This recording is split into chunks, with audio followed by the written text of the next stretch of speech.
Yes, welcome to this new video. Um, I'll try to keep this very simple. We are going to have a look at a very simple function in Stata, which I find very useful. So what we are going to do in the command section, we are going to write preserve. What it does, it preserves the current data set for you in the memory of Stata software. You might say, okay, why this is useful? So now, because we have hit preserve, we can make any alteration, any type of change in the data set. And if you are not happy, you can restore to the default. That means the original data set.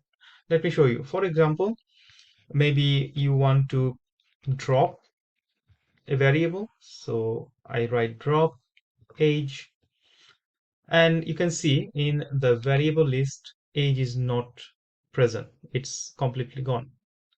But later you are thinking, okay, no, I need age. I need that variable in my analysis. So what you can do, instead of going back, installing or re-importing the data set, because you have already preserved the data set, you can write restore, and you can see age is back.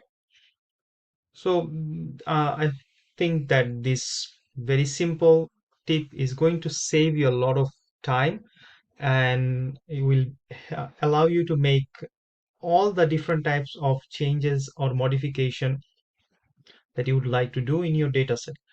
Hope you find this useful and you have a nice day. Bye.